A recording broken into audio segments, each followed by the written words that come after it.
Bonjour, une vidéo sur la loi de Poisson. La loi de Poisson, c'est la loi des événements rares. Donc c'est des événements qui se produisent de manière aléatoire et le nombre d'épreuves est très grand.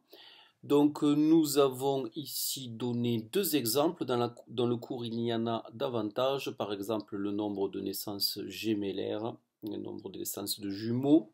Donc voilà, c'est des événements rares qui se produisent de manière aléatoire et le nombre d'épreuves, le nombre de naissances est très très grand.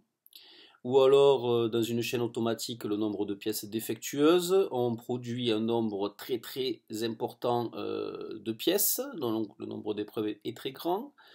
Il est rare d'obtenir des pièces défectueuses et bien entendu ce sont des événements, obtenir des pièces défectueuses qui se produisent de manière aléatoire et de façon indépendante. Donc la loi de Poisson, c'est la loi des anomalies indépendantes et de faible probabilité.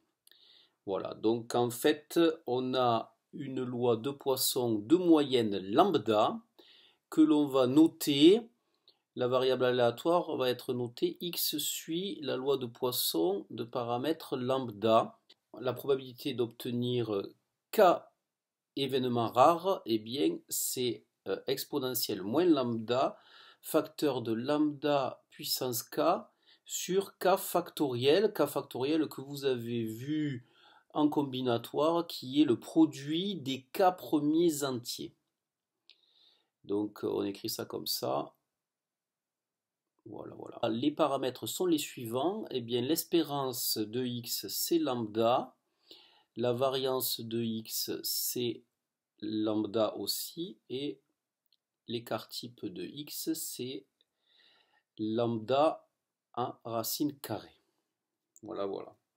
Donc on va prendre un exemple pour vous montrer que tout ceci est bien simple. Et bien voilà, nous allons dire que dans la région de Bruxelles, eh bien, on obtient en moyenne 2 incendies par an. Voilà, c'est un exemple qui n'est pas réel. Ici, on veut déterminer la probabilité que x soit égal à 7. Je vais utiliser pour calculer cette probabilité les menus de la calculatrice. Donc je vais dans probabilité, distribution, et puis ici je fais défiler jusqu'à obtenir la loi de Poisson. Donc j'ai la loi de Poisson DDP et j'ai la loi de Poisson FDR. Donc ici je vais me servir de la DDP parce que j'ai qu'une valeur. Donc en moyenne, j'ai 2 incendies à l'année et je veux savoir la probabilité d'en avoir 7 à l'année. OK. Et j'ai du 0,3%. Donc probabilité que x soit égal à 7, eh bien c'est 0,3%. Et j'aurais pu aussi déterminer la probabilité que x soit inférieur ou égal à 2, c'est-à-dire la probabilité d'avoir entre 0 et 2 incendies. Voilà, pour déterminer la probabilité que x soit plus petit que 2, c'est-à-dire la probabilité que x soit entre 0 et 2, eh bien, je vais me servir de l'autre loi de Poisson, la loi Poisson FDR, parce que je vais pouvoir donner la borne inférieure et la borne supérieure. Donc dans Poisson, toujours pareil, probabilité, je vais dans distribution, je fais dérouler jusqu'à obtenir la Poisson FDR. Poisson FDR, je rentre lambda égale 2, la borne inférieure c'est 0, elle est déjà préchargée, et la borne supérieure c'est 2.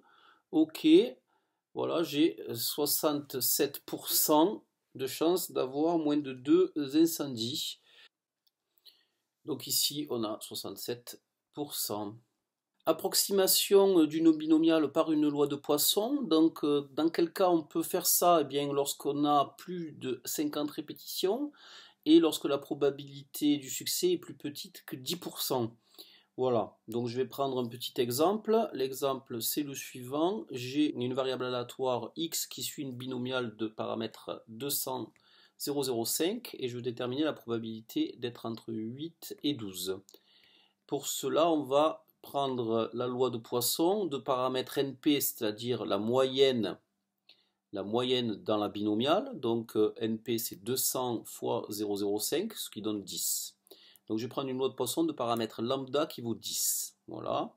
et je vais calculer la probabilité que cette variable aléatoire qui suit une loi de Poisson soit entre 8 et 12.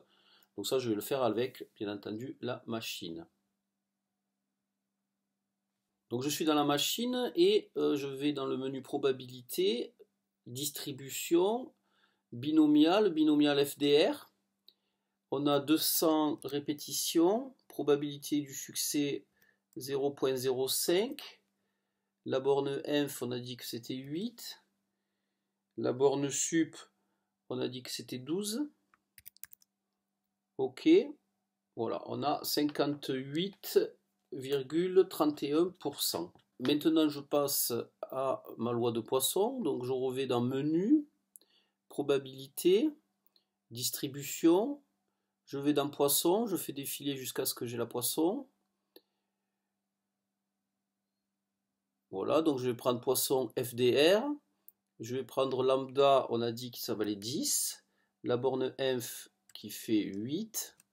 Et la borne sup qui fait 12. Je fais entrer et j'obtiens 57%. Donc on a une belle approximation de la binomiale par la loi de Poisson. Voilà, je reviens dans OneNote et en fait j'ai mes probabilités ici à peu près du 58% et ici à peu près du 57%. Donc on a une belle approximation de la binomiale par la loi de Poisson. Lorsque n est plus grand que 50 et p plus petit que 0,1, voilà, on va prendre une Poisson de paramètre lambda égale np. Je vous remercie.